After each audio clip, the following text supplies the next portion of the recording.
Good evening, good evening, good evening. I'm Reginal Drummer, and welcome to another episode of We Are, where we focus ourselves for whatever, whether it be a pandemic, or pandemonium, real life issues that we face on a regular daily basis.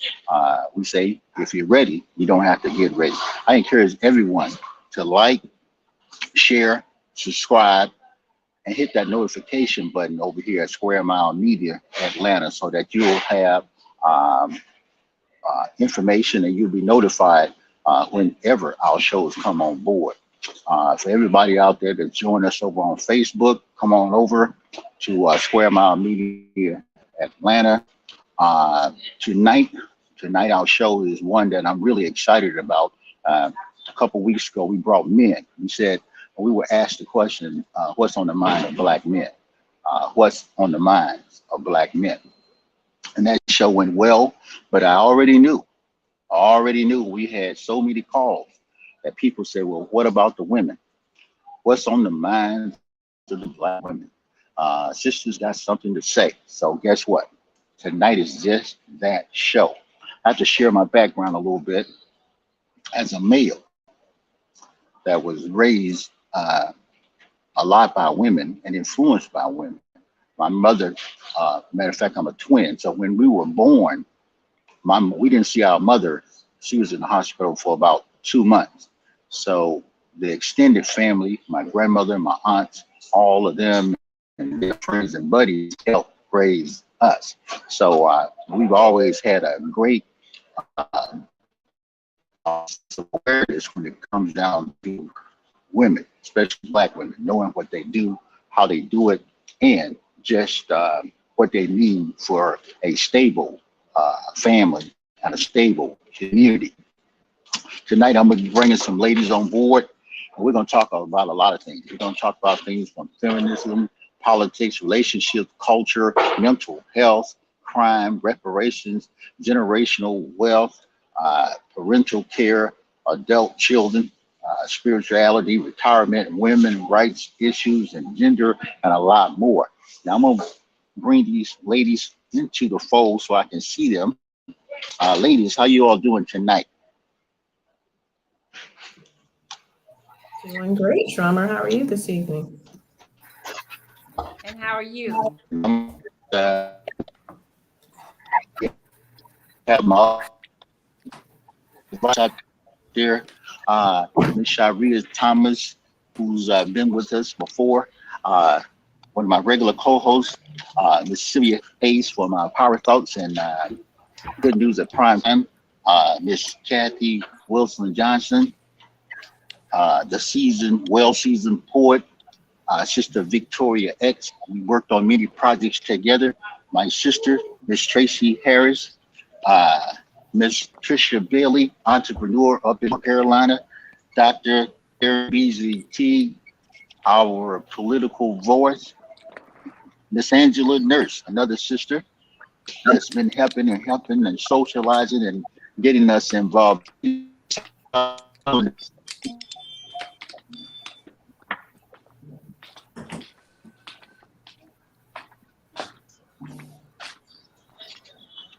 Take that as well. What we'll do, if we, as we start this thing out, if you are, if you could, you can mute your audio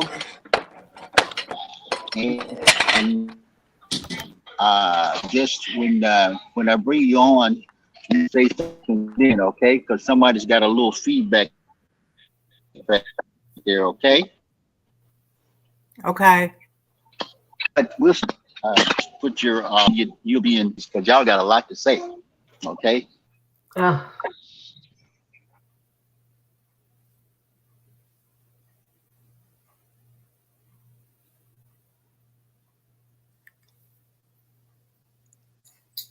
So this is Adrian, and it looks like Reggie's having some technical difficulties. Again, you're tuned into We Are Ready. It comes on every Sunday night with Reginal Drummer. And tonight it is Sisters Got Something to Say. And Sisters, I just want to welcome y'all. And we're going to get this started. First, what I'd like to do is we're just going to do a round table. Sharia Thomas, we'll start with you. If you could introduce yourself, tell us about you and your organization. And ladies, if we could, each one of you could take like 3 minutes and we'll just do a round table just as introductions. Good evening and good evening, ladies. Thank you again for having me on, Drummer. Yes, I am Sharia Thomas, and I just want to tell a little bit about myself and why I do what I do and why I'm passionate about what I do. When I was 8 years old, that was a very pivotal time for me because I started to question, why am I here? Why are we here as human beings? What's the purpose of being here? Why the suffering? At that time in my life, my brother, who was only 23, was battling colon cancer. And unfortunately, he lost his battle to colon cancer. But that, as I said, was a pivotal time for me because it really propelled my desire and my passion for helping others. At that time, I just knew that I didn't want others to suffer. And through the years, of course, I actually had my own health challenges from early stages of cancer to Crohn's disease to hypothyroidism. And of course, that comes with the emotional offset in terms of experience, depression, anxiety. Um, and in that time, I became an overcomer of that. And now that's why I'm so passionate as being using my expertise as a mental health therapist, as well as my experience in life coaching and the field of health and fitness, where I really take a holistic approach to helping others to live more of a happier, healthier, and more peaceful life. And I do that on a very practical level, from helping individuals to groups and even couples in terms of them learning the skills, providing the tools and resources that they need to live a better life, whether it is in their professional life or their personal life. And so I am glad to be able to be here today. And I hope that I could shed light on what I've learned along the way, whether it is through my background professionally or as a mom, a past wife, divorced, now back single again, woman, and just a passionate person who loves people and really wants to help people. I am actually taking a very new approach in incorporating in my practice to help others by utilizing this very innovative and revolutionizing way of helping other, and it's called bioenergetics. And what that really means is the study of the living system and we are the living system on energy. And so taking that really holistic approach of helping others on a very holistic level, spiritually, as well as what we call kind of a quantum physics, is an understanding that we receive information in many ways. And so I have a new technology that I'm doing to assess my clients that quickly gets the information to really help them and help me to see how I can help them on a mental, emotional, physical level, and even helping them on their life journey. So I can be reached on my website at healthandwellnessservices.org. You can also email me at sharia@healthandwellnessservices.org. And the phone number is 678-661-9539. Again, 678-661-9539. And website is healthandwellnessservices.org. Definitely thank you there, Miss Sharia Thomas. Thank Thank you. I know we had a little technical issue, but you came right in there, my sister. This is what it's all about. The ladies, y'all really know how to step in that thing and do it. Let's see who's up next. My sister, Victoria X. How you doing out there? Oh, I am doing good. I thank Almighty God, Allah for life. My name is Sister Victoria X. I am an MGT in the Nation of Islam, and MGT simply means Muslim Girl in Training. And I greet you all with the greeting words of peace and paradise of Assalamu alaikum, and that just means peace be unto you. And we can use some peace today. So I'm happy to be on the show. Thank you so much for inviting me, Brother Reginald Drummer. And I really want to get into the meat of it. I know we don't have a lot of time, and this is a very, very hot topic to hear from the women, about what's on our mind and what we have to share, because me understanding the woman is the second self of God, and 75% of the work is with us. And the hand that rocks the cradle certainly rules the world. We are the first teachers. So it's very important to hear from the woman, of course, like it is to hear from the Black men as well. So I think that without us, there'll be no you, and without you, there will be no us. So, one of the things that I enjoy doing is teaching, and more so just being an example of love, being an example of peace. We just need to have more love between each other. I'm a poet, so I love the arts. I love to share the word. I know that in the beginning was the word, and the word became God. So the word is so very important. So that really adds to so much value, and just being able to meet with you all tonight and to share my mind. Again, I'm a poet. I go by the name of Black Honesty.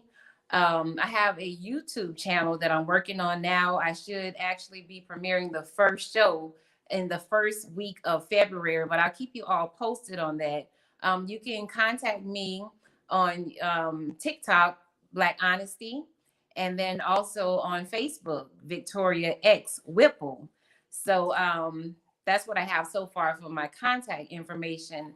I'm a 33-year cancer survivor. So I do believe in, just like Sharia was speaking about, natural medicine. I believe in herbs. I believe that there's no disease known to man that the earth does not have a cure. And I believe that I'm here before you right now because of the fact that I use herbs. And I believe in them so much, where I don't take Western medicine unless it's just totally necessary. But I know that with what I've been doing over the years, that has helped me to get through lupus. I was diagnosed with lupus about 9 years ago. And today, my blood tests show that I don't have lupus. And they say that lupus is an incurable disease. And I'm here to tell y'all right now, no matter what a doctor has told you that you have, diagnosed you with, know that the body has a natural way of healing itself. You just have to put the right thing into the body. You have to put the right things into our minds, because the most honorable Elijah Muhammad taught us that we can actually get sicker thinking the wrong thoughts faster than eating the wrong food. So really the mind and the body is so connected. So and that's why it's so important to have these kind of discussions, because we have to lift each other up, keep our vibrational levels up, so that we can heal on the inside and in our minds, and help heal each other. We're all we have. So I don't want to go too much time into my 3 minutes, but I just want to tell you all thank you for listening, and I pray that you're able to receive something great from this show tonight. Thank you, Brother Reginald.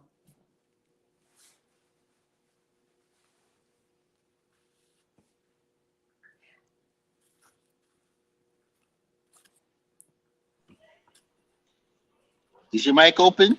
Okay, I can hear you now. Miss Harris? Okay.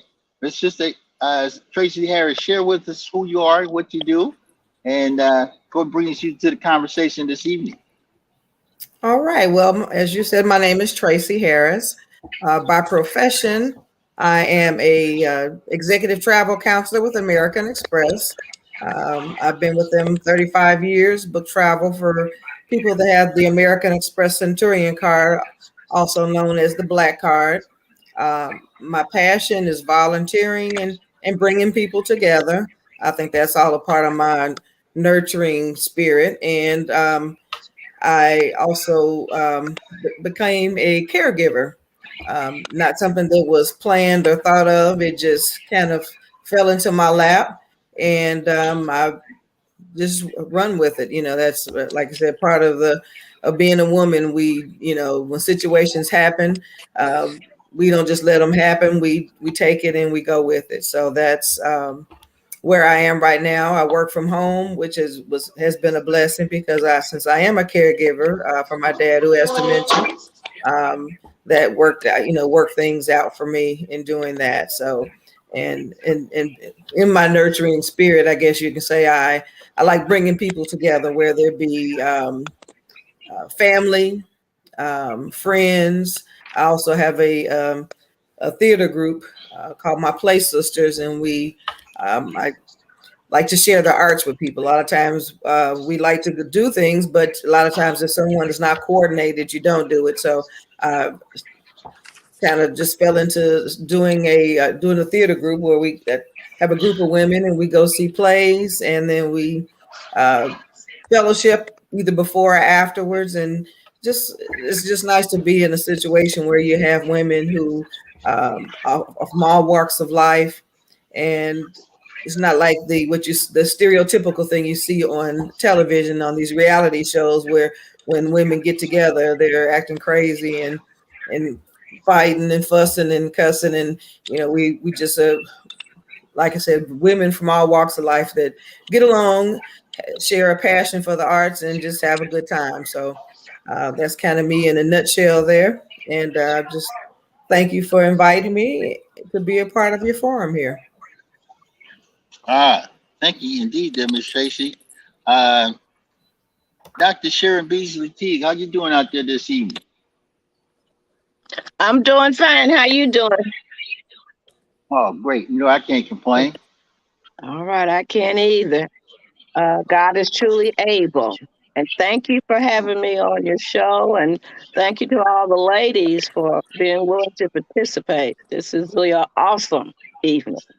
I am Sharon Beasley Teague. I'm a minister. I'm a machinist.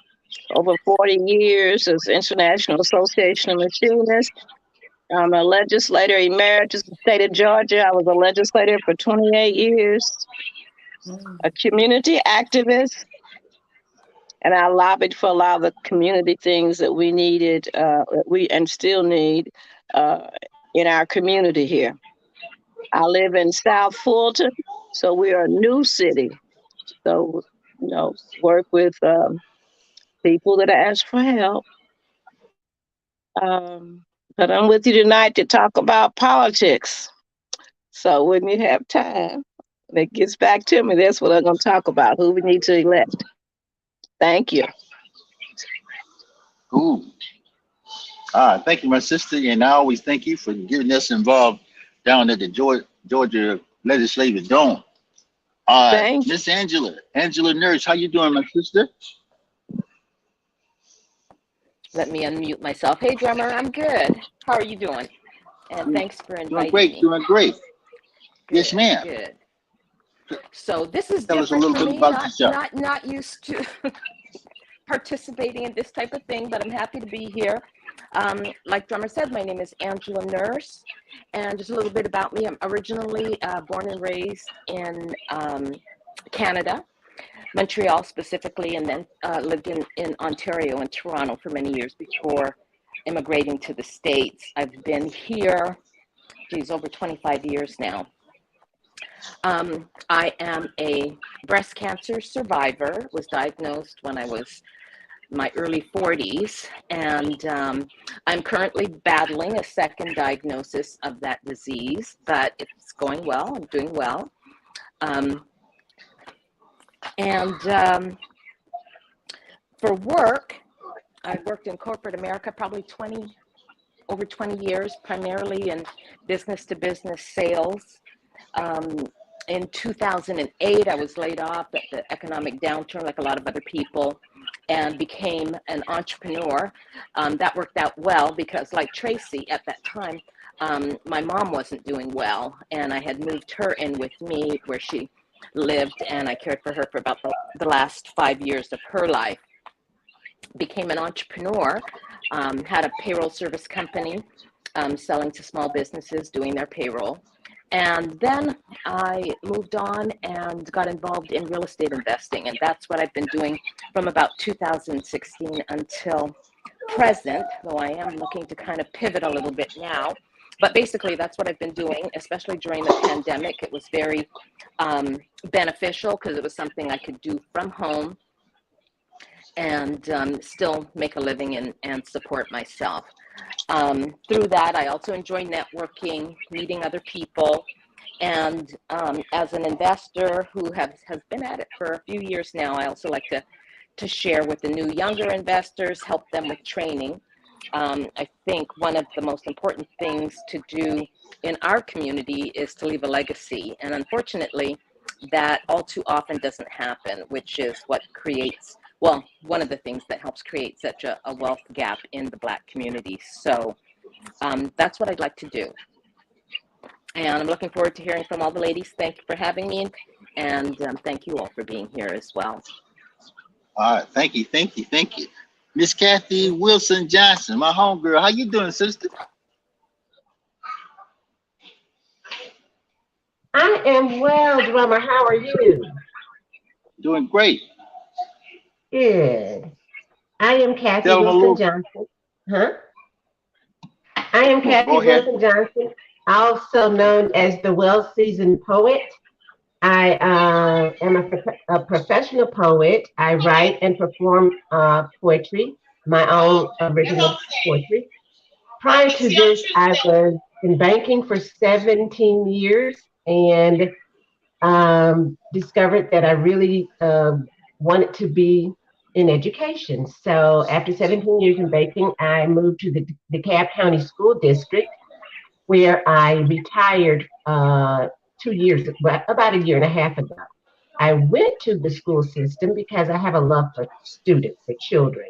And the other reason was I had this teenage boy that I wasn't sure would be good being a latchkey kid. So I had to be on his schedule to keep him straight. So I went into the school district and I worked in counseling and developed a program in my school because the principal noticed that we had a lot of young ladies who were pregnant in our school, quite a few of them.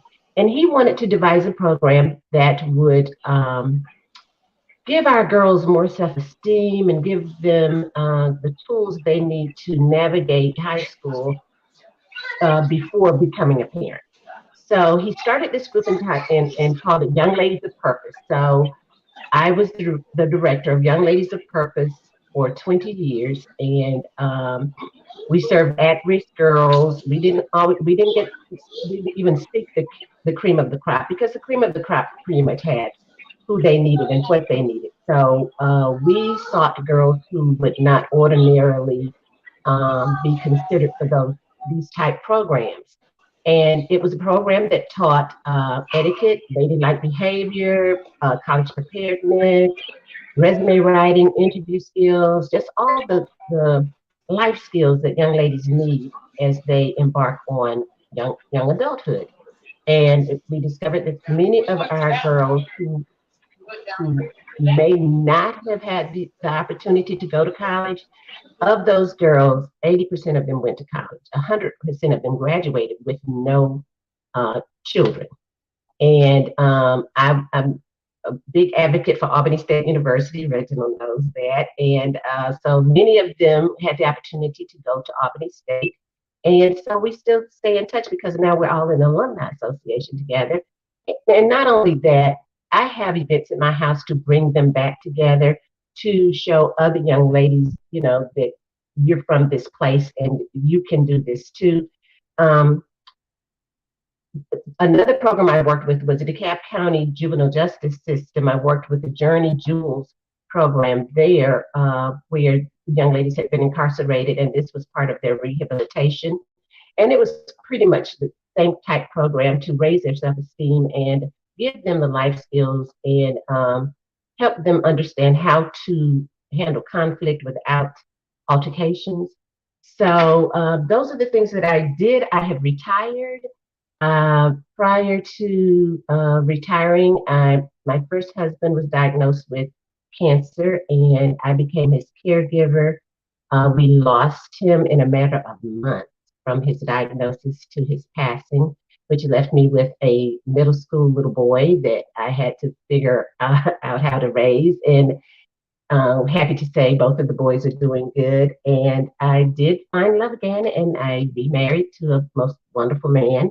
And after the kids graduated and it was just me, I was trying to figure out what to do with myself. And I remembered I used to write poetry. So I started up again and since have written 2 books of poetry, and I'm working on the third. And I'm very, very honored to be on this panel with these amazing, strong women this evening. And I thank you for the invitation.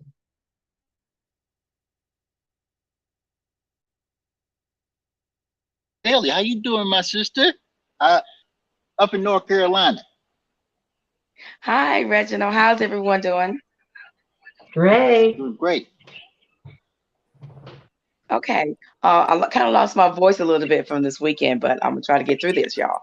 I am Trisha Bailey. I'm from originally from North Carolina. I moved to Atlanta 35 years ago, and I'm back in North Carolina now. I am a entrepreneur and also salon owner, and also in the health and fitness business. I've been a salon owner for the past 40 years. Moved back to North Carolina to actually um, help the community. They didn't have a salon in the area, so I decided to come back to also to help the community and to open a salon.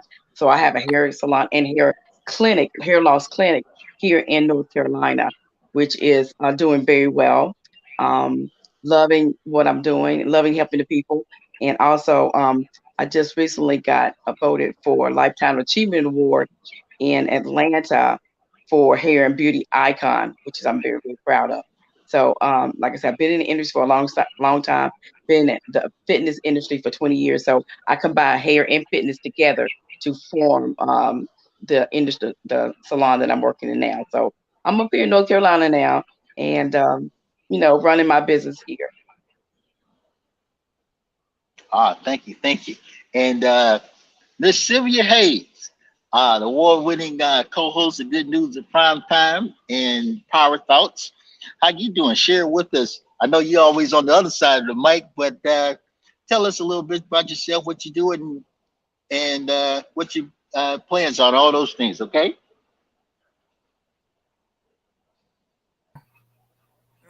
On mic. Yeah. Okay. We on mic now. Okay. As he said, I am Sylvia Hayes, producer, talk show host, author, actress, mommy, grandmama, all of those good things. One of my goals was to save the world. That was my goal in life, to save the world. And I was trying to do that one student at a time, one person at a time, by teaching health and stress management. That has helped save a whole lot of people's lives, from aggravation. Teaching health and wellness, I've done that.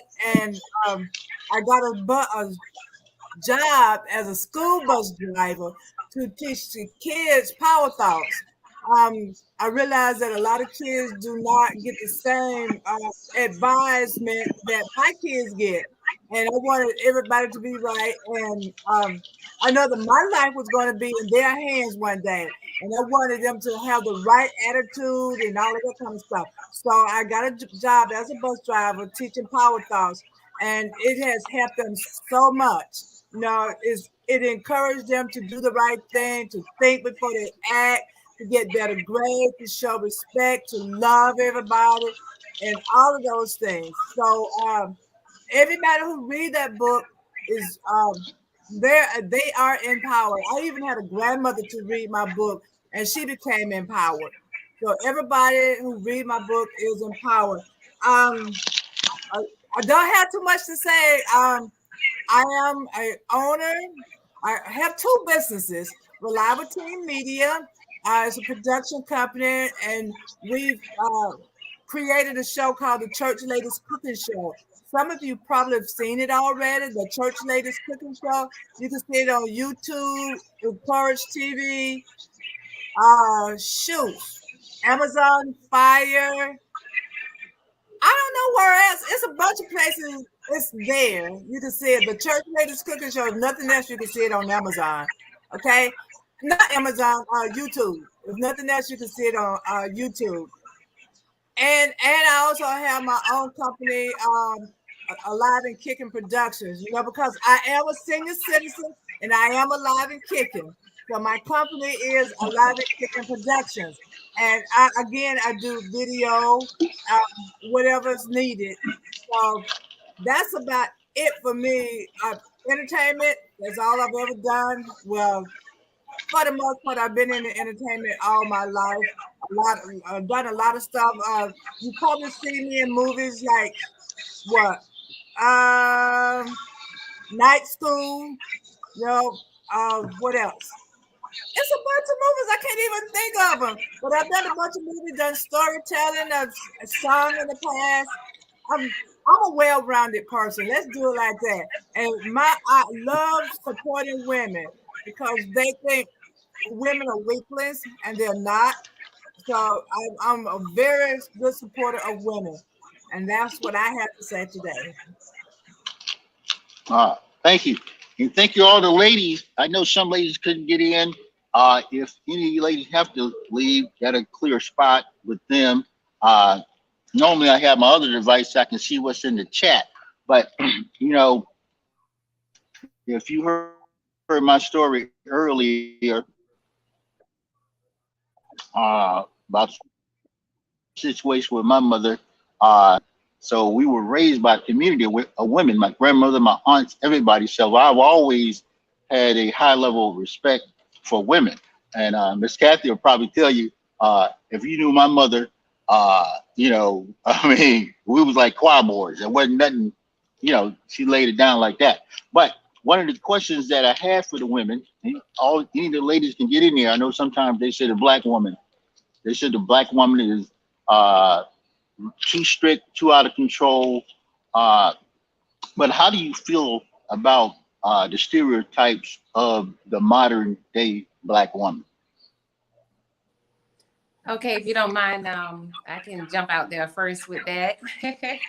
Okay. Well, yes, my brother. I believe that these stereotypes are mechanisms that the system has designed to keep our black families separated, departed, because they know that a house divided cannot stand. So when you attack the woman, you attack a nation. When you teach a woman, you teach an individual. I mean, you teach a nation. And if you teach a man, you teach an individual. So the woman is so important when it comes to the civilization of family, a nation. So we have to understand the plight of the people that are against us. You know, on social media, you see a lot of stuff on the internet, and these things are tearing down the black woman. And oftentimes we don't even know who we are. I'm taught by the minister Farrakhan that we are the second self of God. We're the first teachers. And so the woman is so precious and so important to the rise of our people, that the woman, when she's under attack, we have to look at that is war. That means that our families are under attack. Our nation is under attack. So we have to just, as women, I believe that we have to hold each other accountable, because there are some truths to some of the things, but it's really not our fault, to tell you the truth, because we have been damaged. You know, we have to look at our history, what has happened to us, because we're not operating in our original way. The black woman originally is a righteous woman. And so something has happened, and we know that the process of slavery, you know, our ancestors, we can't push those things under the carpet and act like they never existed. That does have some effect on us today. But we have to hold each other accountable, and we have to study our nature, who we are, so that we can be better, we can do better, and we can represent the God the way that we're supposed to represent by nature. It takes time, but we have to believe in ourselves and don't believe those negative things that people say about us. Because when we begin to entertain that, sometimes we actually become that. So we have to keep our heads up, stay strong, and study, and stay focused on the God. No matter, some people say Jah, Rastafari, Jehovah, Jesus. We know that there's one God. Like, I'm Muslim in the Nation of Islam. I recognize God to be Allah. But that doesn't mean that my brother and sister, who knows God, he or she may get to God. We're saying the goal is 7. So I might add 5 and 2 to get the 7. You might add 6 and 1 to get the 7.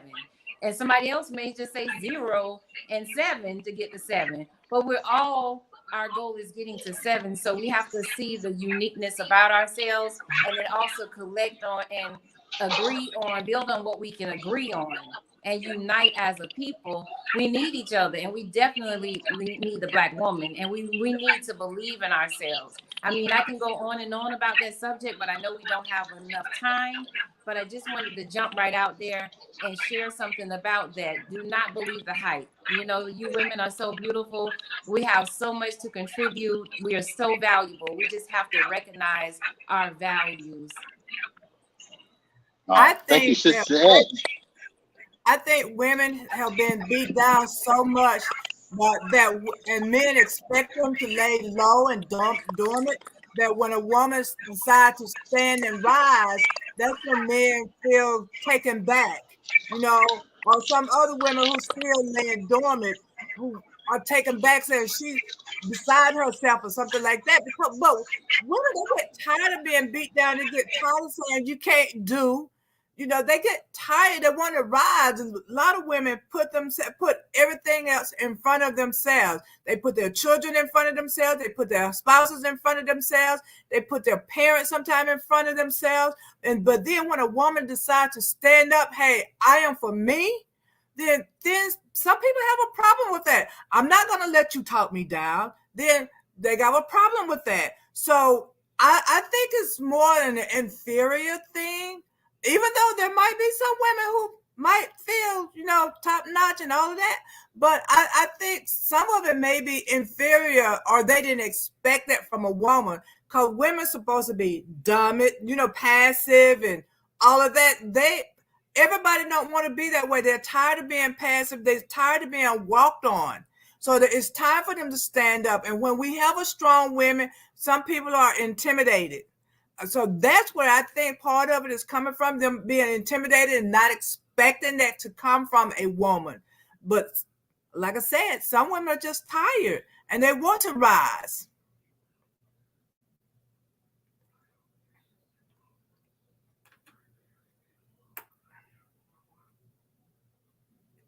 Our hospital, so I had to put my mask on. Thank you, ma'am. That's my local security. But anyone else want to add one thing on how you look at, I guess we say feminism, how the woman, especially the Black woman, is looked at here today in America? I'd like to chime in as well. Just as Sylvia said, kind of chiming in from Victoria X and Sylvia, first, that seeing the Black woman as first in her natural divinity and femininity, but at the same time, the balance of having what might be considered masculine traits, actually is a very balanced woman. And many are intimidated by that type of a woman because of, as you started, it's a stereotype. And a stereotype is what is created throughout years of society, instead of truly going back to the essence of who we are.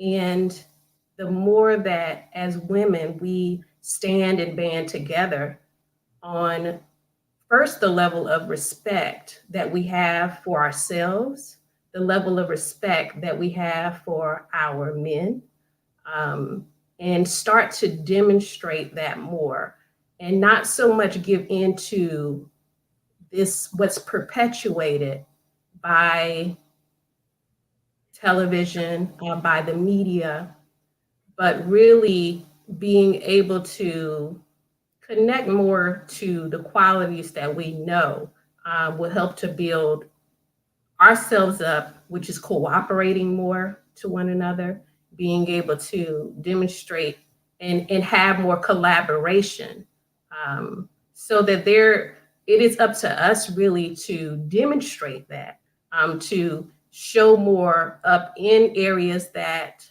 maybe other cultures may not see. And it's really not about the sense of what others may perceive of us, but really us showing up every single day as the mothers that we are within the workplace, so that we don't feed into the propaganda of this stereotype that is not true. So just the small things that we do every day demonstrates the strength of a woman, and being a strong Black woman is a beautiful thing. Definitely a beautiful thing. Thank you. Anyone else? Thank you. Thank you.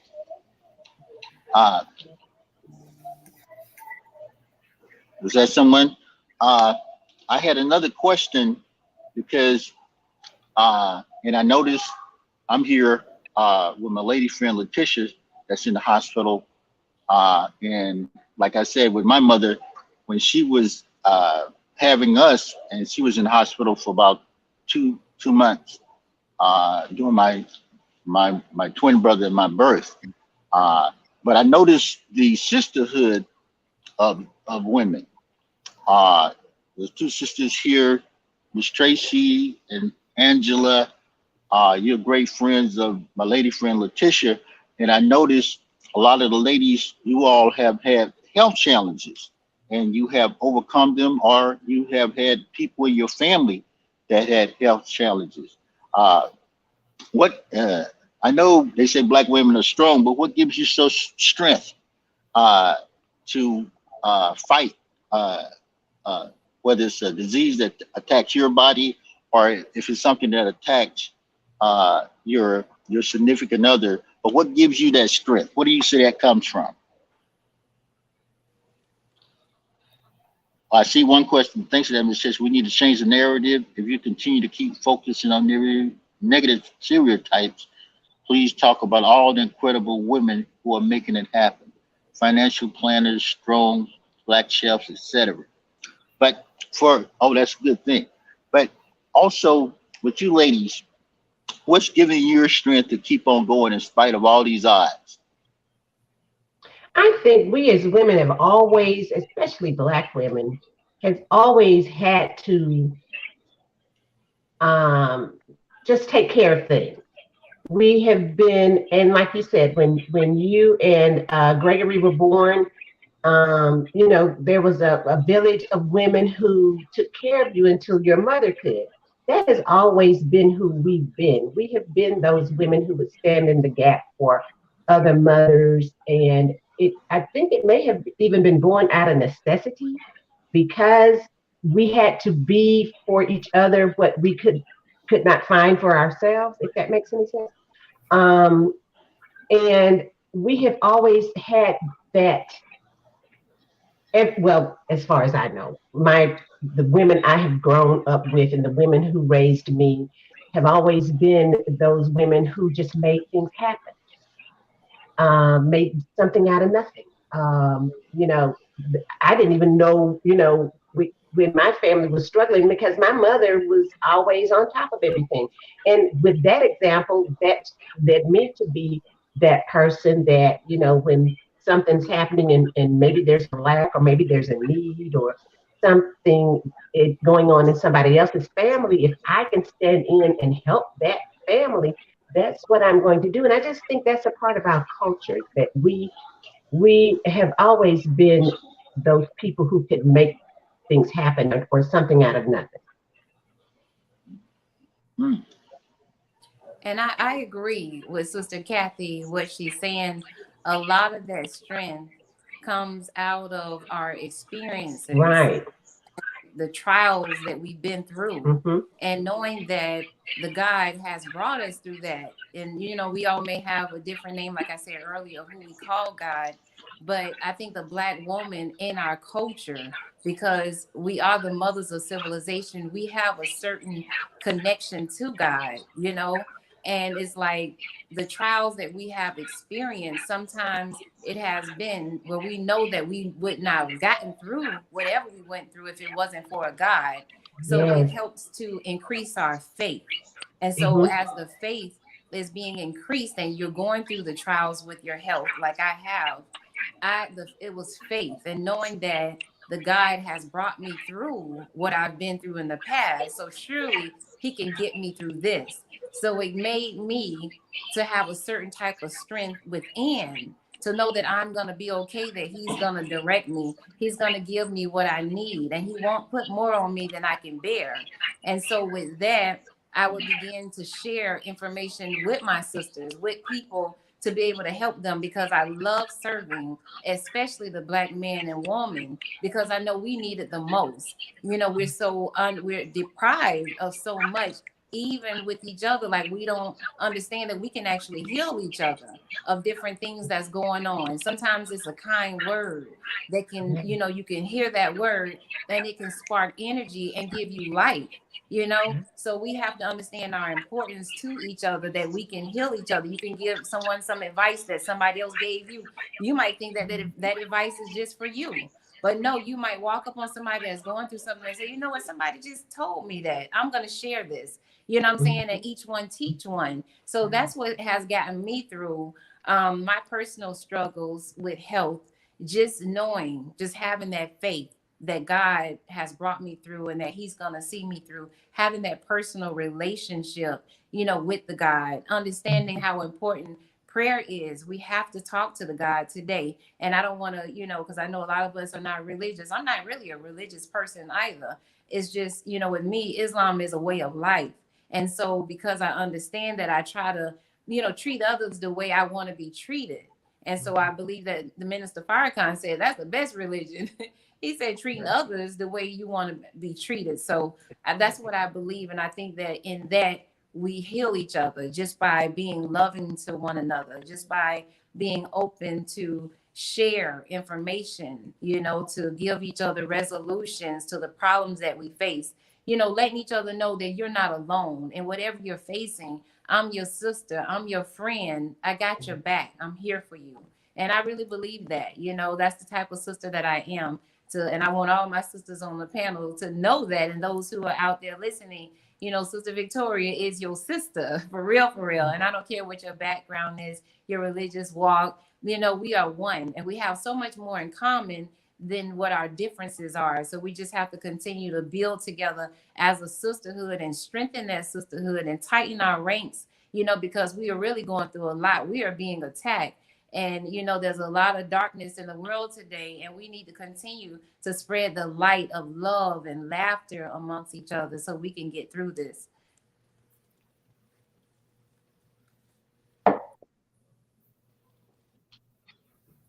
I totally agree with Sister Victoria and Kathy. What really stands out for me is faith.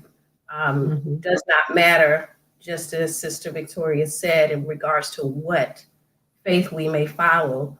It is all of one, and we come from that one Creator.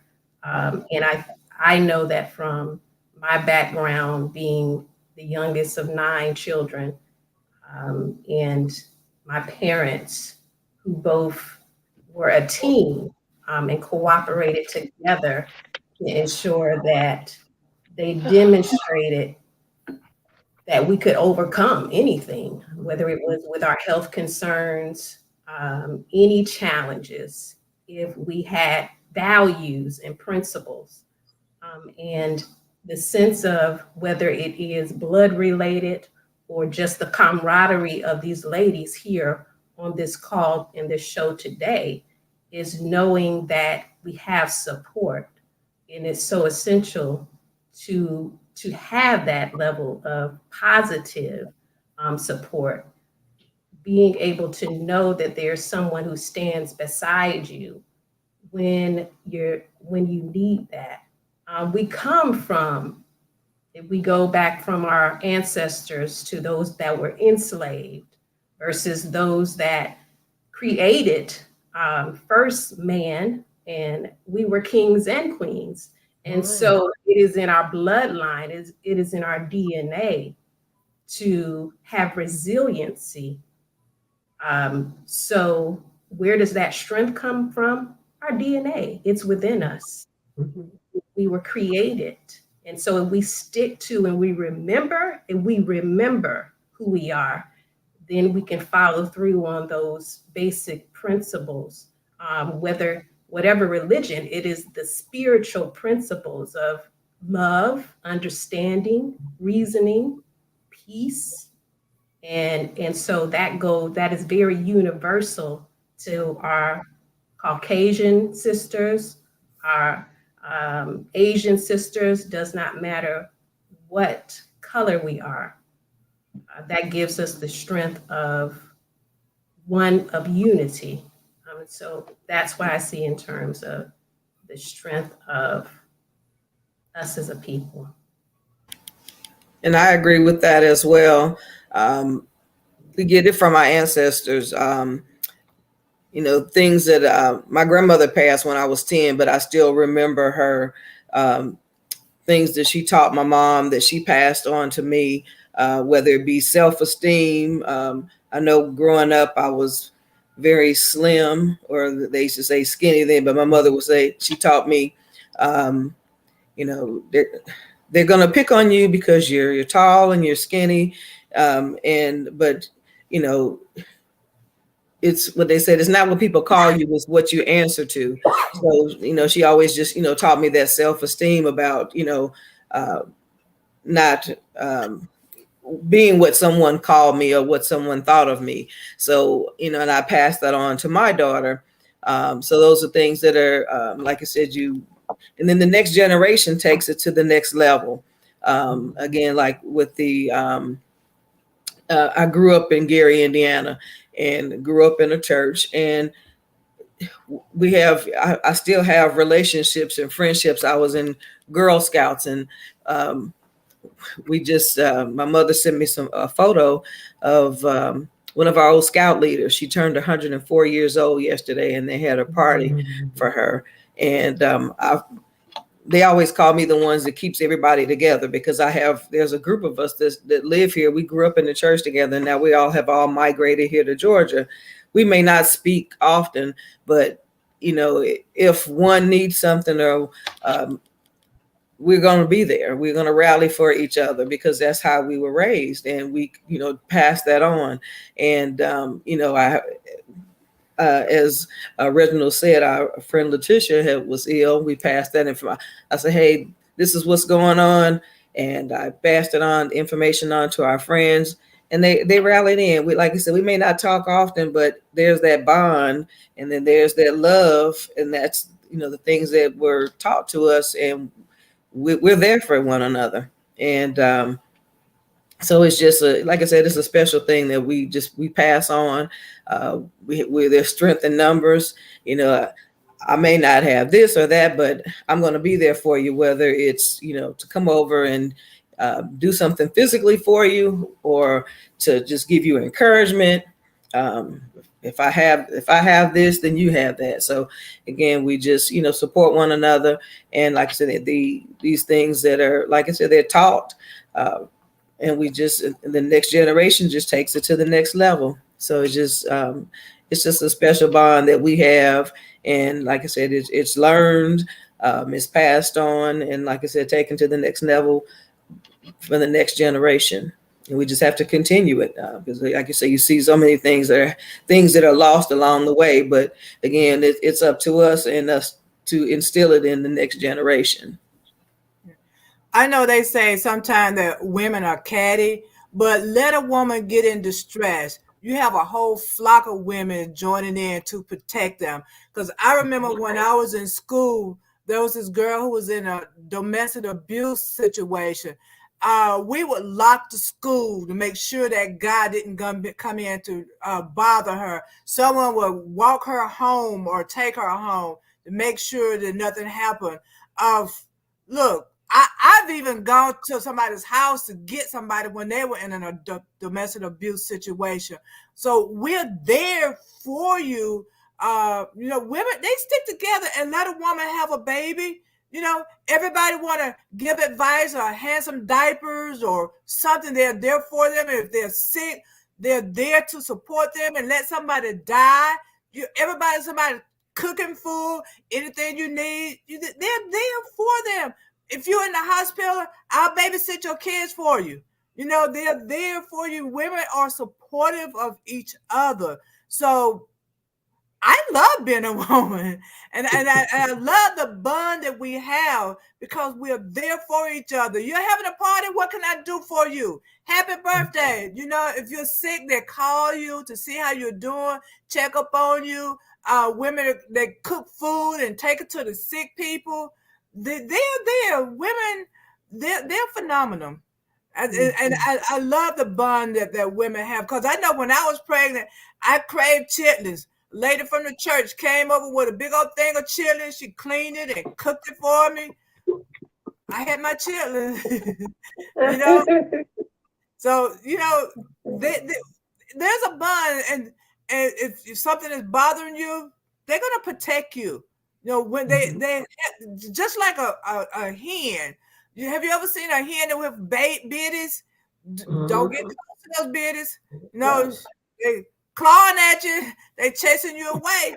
So that's the way women are. And you are muted, Reggie. Oh, I think you're good now. Okay. Well, ladies, we're gonna switch gears just a little bit. We're gonna focus on politics a little bit.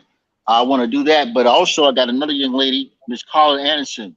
How you doing, sister? Welcome to the. Tell us a little bit about yourself. How you doing this evening? You might be muted. Yeah, that's what says. Unmuted now. Yeah. Okay, go ahead. I guess everybody goes by titles and stuff. I made Carla Anderson, but my aunt is in the hospital. She had brain surgery. Fell and hit her head, and so I'm just now leaving, helping her, and kind of doing for her, and so she's doing much better. She's in surgery about a week or two ago now, and just opened her eyes this past Saturday, and so we've been helping, and she's doing much better, and she's a retired teacher, and she thinks she's doing well already, but we just letting her know you need to rest and hang in there and stuff. So I'm sorry I'm a little late, but today has been family day, church and family day, and I have to do what I want to do. I'd rather have been watching the football. Ironically, see, I'm female, but I like football. Me too. But sometimes you have to make the sacrifice, and spend time with your family. And then now, my friend, I'm happy that Kisha's doing better, and that she came through wonderfully with this type of surgery. It's truly a blessing, and nothing but the prayers of everybody on here, I'm sure, and that the Lord has pulled her through this. It's a blessing. Some people, but yeah. So I'm glad I got a chance to be on it, because I thought I said I hope I didn't miss it, but I said, well, I'm gonna try anyway, and that's what I'm sitting in the car, you guys. I'm trying to get this thing right. I'm sitting in my car because I knew if I had started driving, I still would have missed what I'm missing now. Everything I heard was just beautiful, and that's what we need. All of us need to help each other. That's the key. No matter what we think, all of us, God put us all here on earth to be a blessing. We can't go into the grocery store unless some people stock the shelves, and we be able to get food and everything. And no matter what your position is in life, we all are important. No matter how, I don't care how high a person thinks, how low a person think, or whatever, we all here to help each other. This is God's green earth. And when we be a blessing to others, then he's a blessing to us too. And I just thank God for everyone. I was just telling my aunt, I said, what would we do with the garbage man? Everybody want to put certain people down. He didn't pick our garbage up for 2 weeks. Then what? Your hotel ain't gonna be smelling so good. Some places ain't gonna be sanitary, right? Your Right. house isn't gonna be the way you want it. So like I said, we all important, and thank you for the invite. I'm glad Yes, I was ma'am. able to make it. So Yes, yes, yes. I wanted to switch gears, ladies. Can you ladies hear me okay? Yes. Mm-hmm. In the area of politics, and I know we got Honorable Dr. Sharon Beasley Teague that was in politics and retired out of it here in the state of Georgia. But we see the rise of the woman in politics. We have a woman vice president. We had a woman that was running for governor here in the state of Georgia, Ms. Stacey Abram. We see women raising the caliber of expectations from politicians.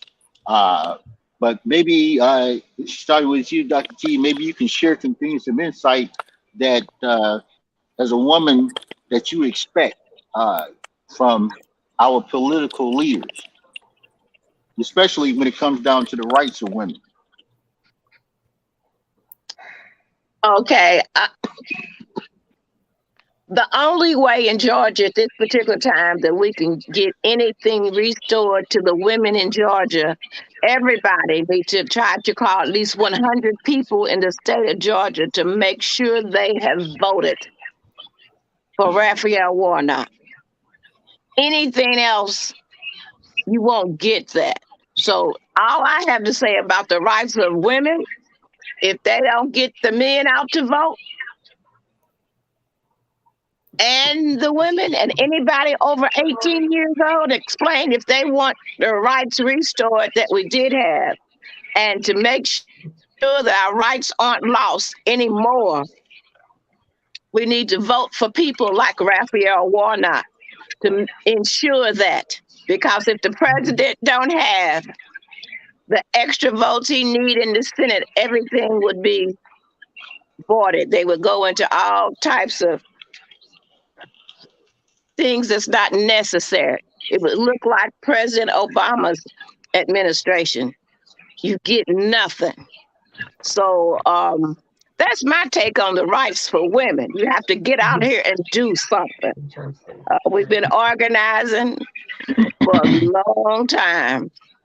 And we're doing it these last 2 days, making phone calls, doing just what I said, calling everybody you can think of. Now, the ministers, we're going to be on calls tomorrow, but the real deal, on the 6th is the last chance we get to vote, and I just suggested everybody do that. Because everything that the civil rights movement worked for and gained, we will lose it with some of these people that we have in the Congress, because they've taken that over. And they're trying to get that extra vote from the Senate. And if you don't think your life and your rights and all, how much you pay for a turkey depends on it, you'll see if we don't get him elected on the 6th of December. I got another election in this month for one of our state representatives. Representative Wayne Howard passed in Augusta. And he has his brother is running for his seat. For anybody that knows anybody in Augusta, this month in December, around the 20th, they're going to have another election. I don't have all the dates right now, but we need to vote like our lives depend on it. Since I have been in politics around with my family all of my 70 years, because I'm from Indianapolis, Indiana. I don't know nothing else but to participate, to make sure the people who are elected will support what your agenda, what you need in the community, even if it's just a chicken. So thank you, Drummer, for letting me come on. And ladies, I appreciate all of you talking tonight on how you feel about what we can do with the sisterhood. But I have participated with sisterhoods for many a year. And to be able to do what the leader, Stacey Abrams, have done and changed Georgia blue. Yes. If she wasn't a woman, a child of God, her mother and father both are ministers. Mhm. We would not be able to have done what we did in 2020. So I'm just looking for those people to get out, because if they want anything restored or to continue to press forward in a positive direction, we got to get out and vote and make sure everybody we know go and vote. Because what I saw on November 8th, it was sad. Black folks did not get out and vote like they needed to. And everybody know it. Ain't nothing you can hide about that. But I appreciate the numbers I've been looking at this week. But I need to have more than that to be able to get to where we need to go, because we still neck and neck. Thank you. For that, in the area of politics, I don't know if I'm clear.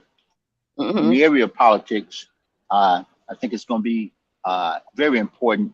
You know, I know the woman's right to choose. So many things are on the table, and coming down the line over the next 6 years, there's probably going to be 2, maybe possibly 3 Supreme Court justices that'll be retiring. One of them, Clarence Thomas, and I forgot the other 2.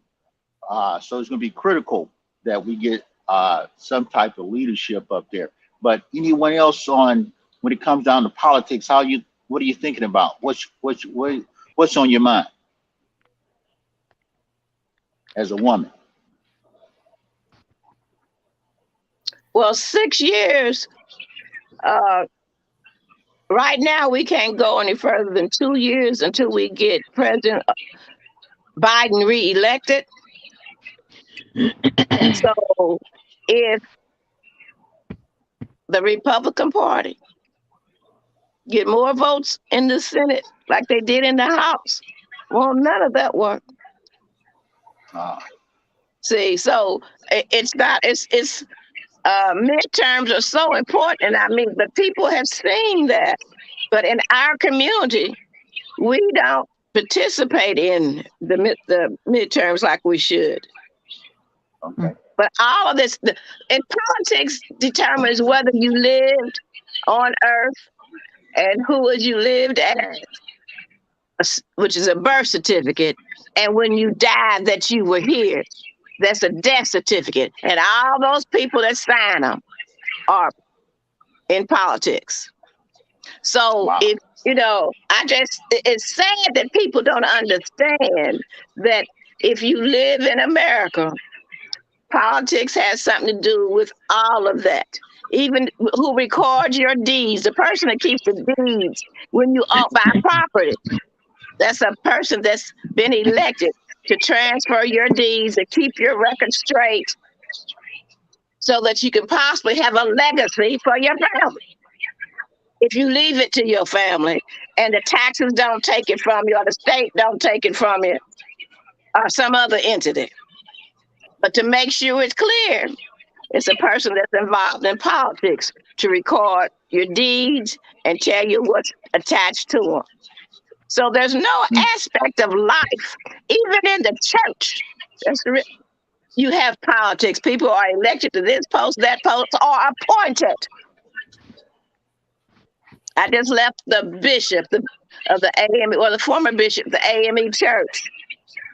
And if we as women understood our jobs, we would be like Mary and Martha and do what is necessary and understand that everybody can't do the same thing. But whatever everyone has to do, it's important to make this world operate like it should. We have our children, so we should always be there to consult whoever we put in office. Right. But we elect them and we walk off thinking they know everything we want, but they don't. Because most of the time it has been Well, men that have well, voted. you know what we say over here, Dr. T. You should Mm-hmm. buy, lease, rent, or own a politician.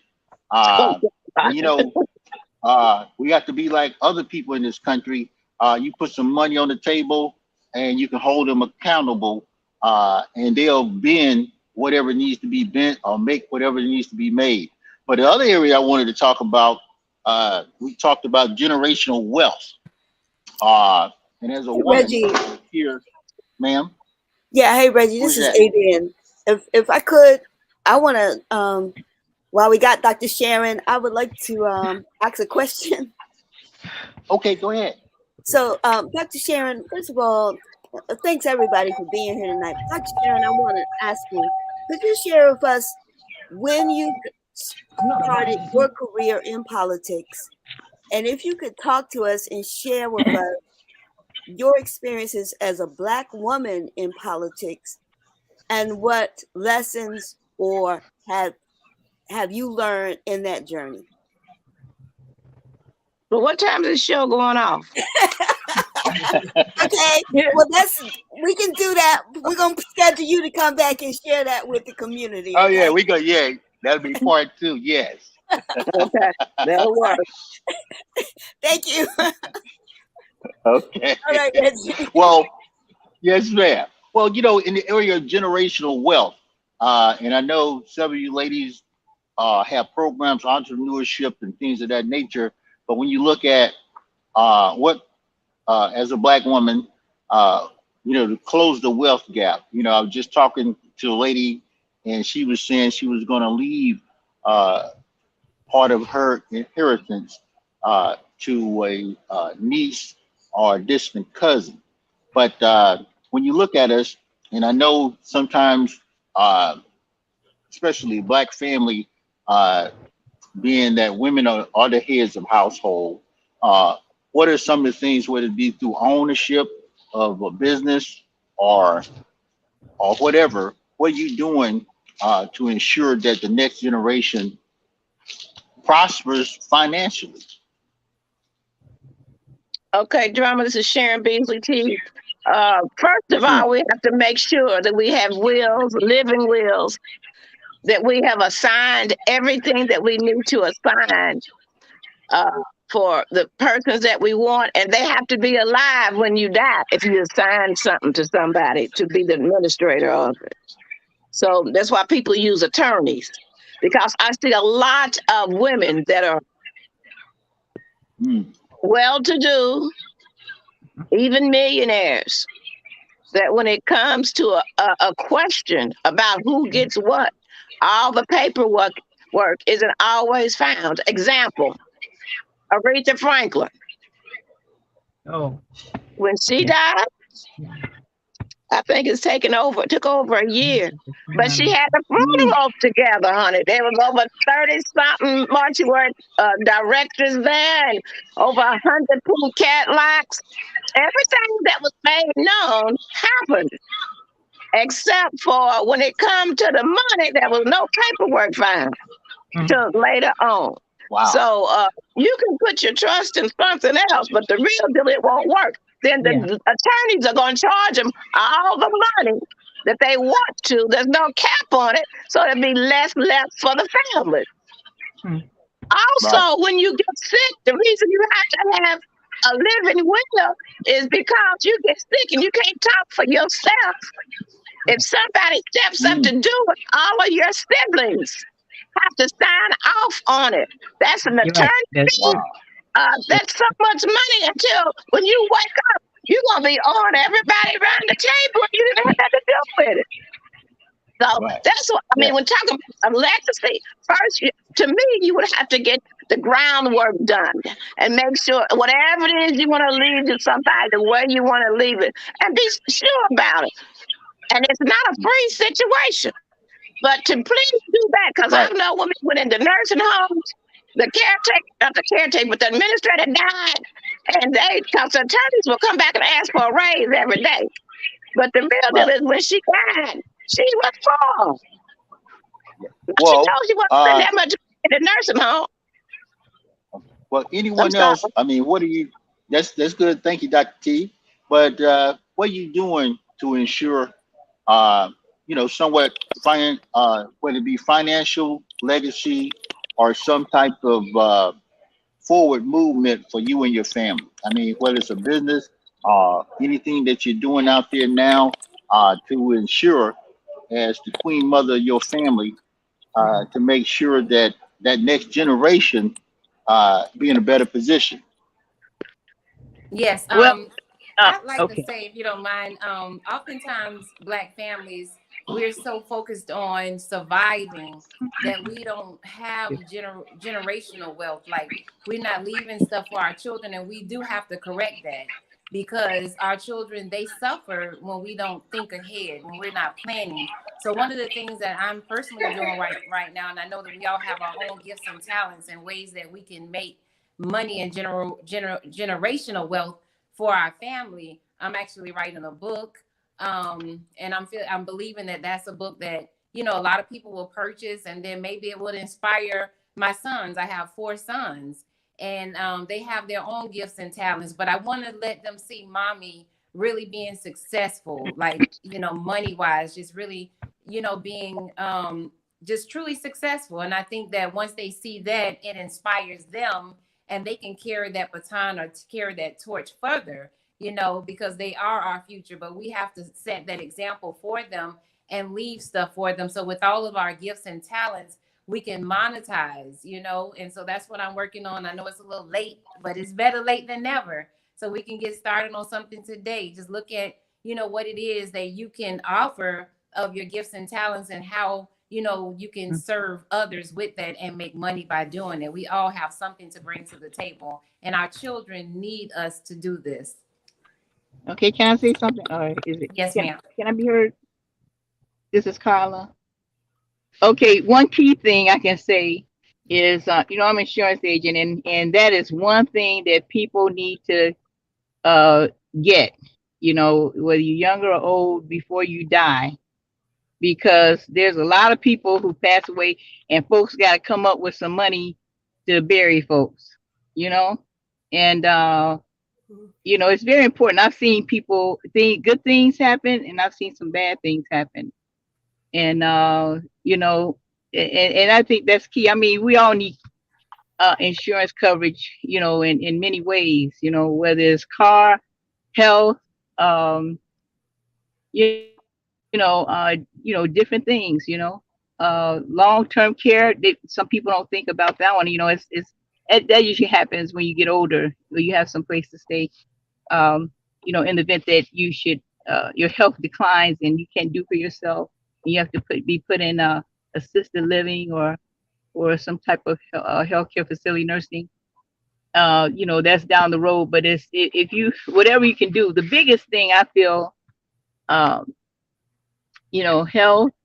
and life insurance are very important. And we got to have that. I mean, I don't think President Obama would have put himself in that position to get, the health care for people, and people who didn't have it and really need it. So, I can only speak on for myself in some ways in the health, but definitely life insurance is something. Even if you just take out a small policy, that's something to either cremate or bury. So that's my take on as far as some wealth.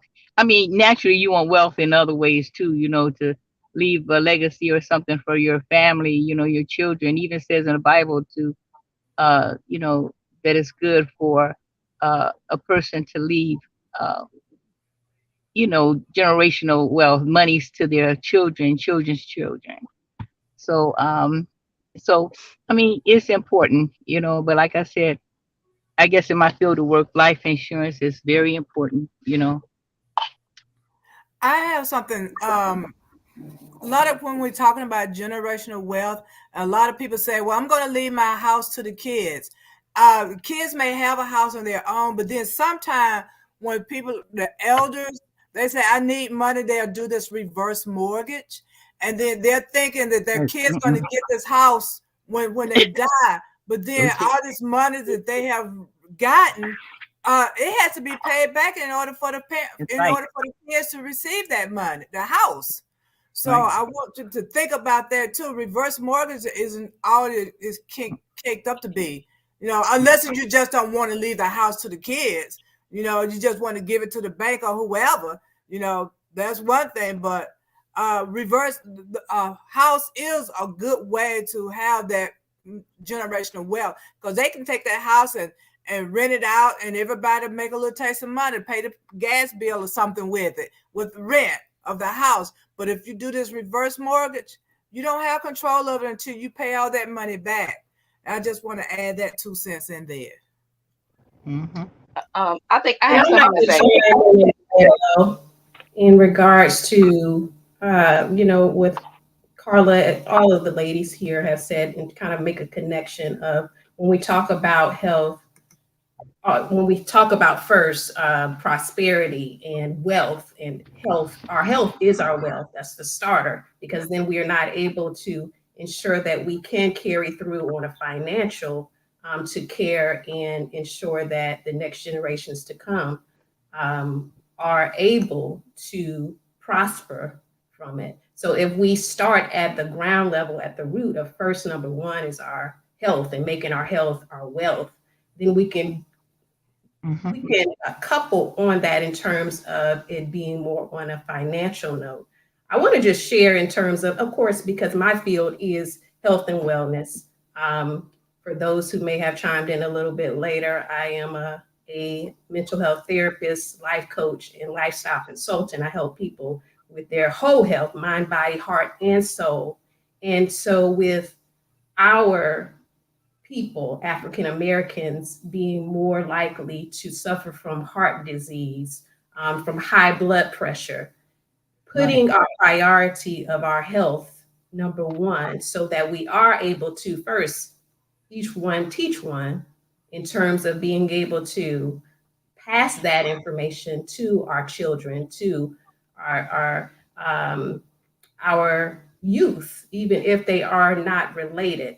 101 in terms of I have sons myself, and I've been in business for myself for over 12 years. I actually help smaller business develop their businesses, and I'm a co-partner for of a fitness center. And so the sense of having ownership is very essential. And going beyond wealth, it's abundance. And the abundance is just that, abundance in all areas of our lives. And so the financial piece is just a starter. And just as Sister Victoria said, this has not been something that we have been taught. And so if we teach it on a very ground level, a very small level of at least for our own children, and even with my clients, I do career counseling, helping them to see, hey, you can start your own business, how to do it, and really just have that level of education. It starts with the knowledge there. And so if we are just willing to share, to give a little bit more information, so then first we know that we have the capability, because it does take a level of confidence for someone to know that they can be an owner, that they can have their own business, that they can start investing. So the information has to be there, have the willingness for others to be willing to share that information is truly essential. And I'm thankful that I've been able to at least share with my sons, and I share with my clients as well. And so my son, who is 20, has started his own business. And in knowing that whatever that little gift is, and he's an artist, he's creative, so he creates apparel, and he's actually creating his own music, and that's something that I've done in the past in terms of songwriting. So if we just help our youth hone into what are their gifts, and being able to share and just give back, I would say that that's a starter for us to really move in that direction of more of wealth literacy, wealth education, and information. Mm-hmm. I agree. Hello, I'd like to say something. Go ahead. Okay. I got popped off for a minute and I got back on, but just like it was she was just saying, um, I think starting a family, which I tried to start my family years ago, starting a family like meetings when you meet with each other, say monthly or whatever, that is very, very something things that we don't talk about. Like if you said we don't talk about health, what's going on in our family as a unit, as a whole. My sister might have had breast cancer, somebody else and auntie might have had breast cancer. So we know that's in our family. So why is it not passed down? Why are we not having meetings about what's going on health wise, what's going on money wise? And I think all these things should be passed on to other family members. But and if you can't do it with your family, I would say have a group that is willing to to support each other. And that's the main thing, is supporting each other in all the endeavors that I guess we're Amen. trying to achieve. Amen. That's the truth. I agree. Yeah, I think sometimes people just don't want to tell everybody. Because my mom had breast cancer and she actually had her breast taken off. Hey. Her siblings didn't even know about it. No, only Wow. what she didn't tell anybody. She didn't want anybody to know. They just keep it a But see, secret. that's People need to know. and I agree with That's you. what runs Yeah, in the because I family. agree. Right. And like you said, there was an auntie I had, but she had the same problem. We didn't know she had it.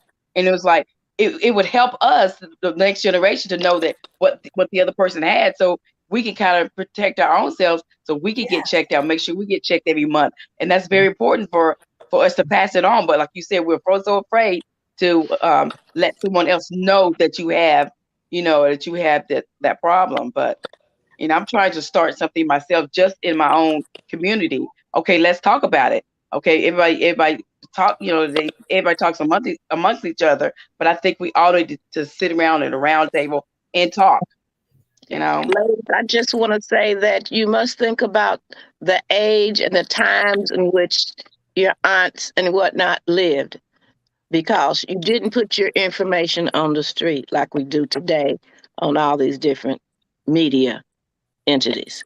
So that's something that I think, and I'm 70 years old, privacy is important, but on we would sit like at church. You go to to church or synagogue or whatever, you sit among your peers and you talk. And that's what we do in my associations. And to me, that's more a person that really don't like their stuff out there.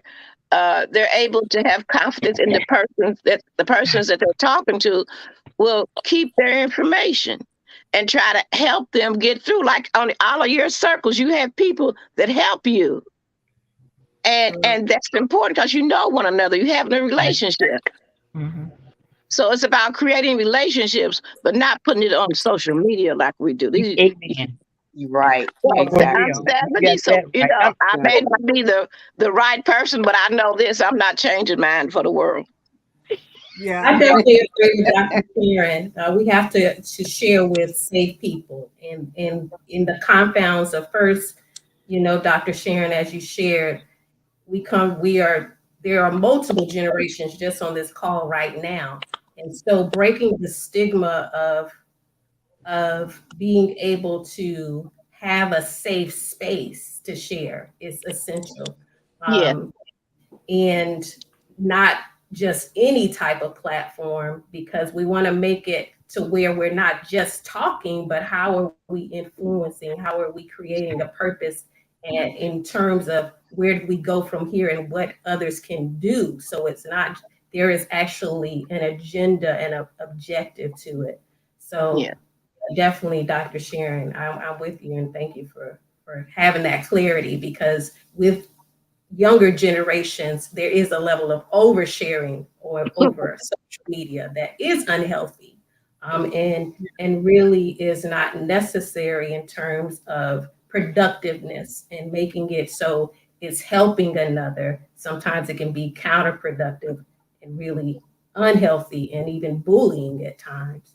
Yes. So ensuring that we really create more platforms, that we do come together as a sisterhood of support that is confidential, And in the coming new year, that is actually what I am doing, and with some of my colleagues, is offering support groups. So it's in a safe space, professional, as well as just having that camaraderie, but also information and resources that will assist, and that's so necessary. Yeah. Thank you. Yeah. To me, it wasn't, social media wasn't big like that. It's just within the family, where my mom wouldn't share. Her sister was nowhere from her and didn't know. It's within the family, not social media, because social media wasn't there at this time. She just wanted to keep it a secret. Didn't want Many women want to do that. I mean, it's our personal situation. I understand what you're saying, but a lot of women just don't want to put that out there, even among the family. I mean, I've seen family members, they go to their grave and nobody know what happened. That's our culture. That's in our culture. We don't believe in anything supposed to go out the house they live in. That's in our culture. So we have to change that, but we have to get to know one another and to be able to give them a safe space to do that in. And we haven't been in safe spaces. See, this is new for Black women. And these children, they wouldn't be bullied so much if they wouldn't put everything out there for them to bully them with. Right. So I mean, I understand what you're saying, but my great-grandmother would have never told nobody nothing that her gynecologist told her, even though it might have been wrong.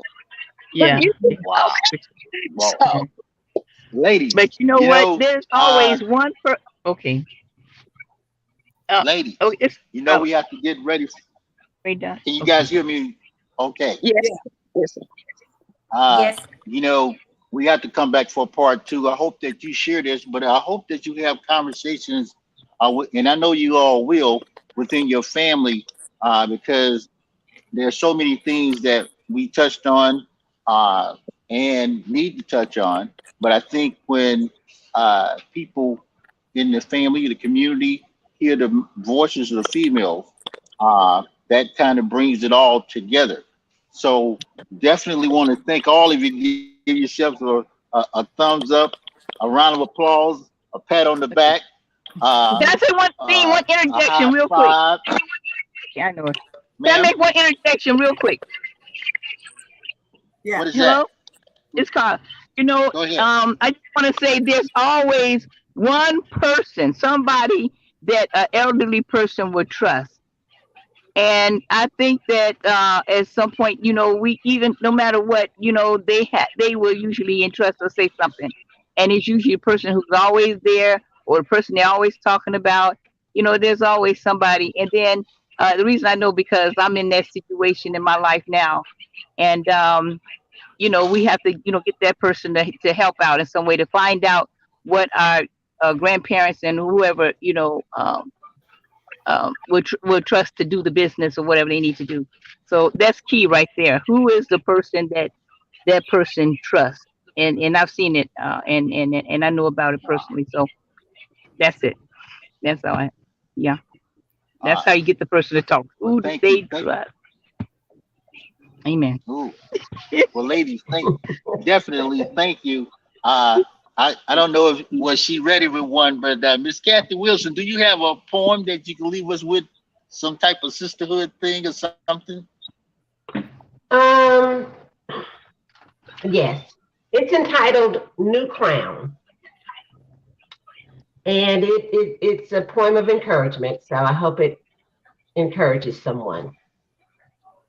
Her crown was bent and broken from all that she'd been through, all the abuse, hard times, and all the pain she knew. Her heart had been broken into many pieces, countless times. It is truly amazing that the sister never lost her mind. I don't know how she did it. How she made it is a mystery. It is truly baffling to those of us who know her and her history. Oh, but still she walked with dignity and beautiful grace, never letting any of her troubles show on her face. She always has a smile to greet you and a warm hello. If something's really bothering that girl, no one would ever know. She's a beautiful person, but life was getting her down. Her trials had left her wearing a bent and broken crown. Oh, but she was determined to make it, to persevere somehow. I will get through this. My life will get better, was her personal vow. And with prayer and determination, she worked to improve herself. She removed her battered crown and placed it on a shelf. Bent and broken was no longer her sad lot in life. God blessed her to get past the pain and helped her get past the strife. She walked away from all that as if she were brand new and set out to do the things that God had for her to do. You see, she'd gotten up stronger after her falling down. She glanced in the mirror, dusted herself off, and straightened her new crown. She kept the bent and broken crown visible on the shelf, kept it there to view every day as a reminder to herself that life can be hard. And yeah, troubles can break you down. But honey, with God, you can get back up wearing a brand new shiny crown. Thank you. I hope you all have a wonderful evening. Thank you. Thank you. Thank you. Thank you. That was absolutely beautiful. Thank you so much. All right. I enjoy myself. That's great. Well, God bless everyone. I guess I'm ready to roll. Yes. Ladies, I want you guys to make sure that you share this, like it over here at Square Mile Media Atlanta. Also have the conversation with people within your family, especially during the holidays. There's a lot of things that are on the table, a lot of depressed people, and they need to hear from the women and let them know there's some degree of comfort, because you ladies take so much on your shoulders, you hold so much up, and you still go through in spite of all the troubles. So I want to give you all a round of applause. And this is Reginal Drummer, the peopleologist, and you've just been entertained by the voices of Black women. All right, take care. Y'all be safe. Wassalamu alaikum. Peace and prosperity. Power to the people. Keep it all on the one. You know what we say over here. The secret to walking on water is just knowing where the rocks are, baby. All right. So y'all take it to the top. And we'll see you the next week, okay? All right. Let's have a great day. Brother Reginald. Thank you. Yeah, We appreciate you, brother. Thank you. Peace. Thank you. and thank you all. Thank you.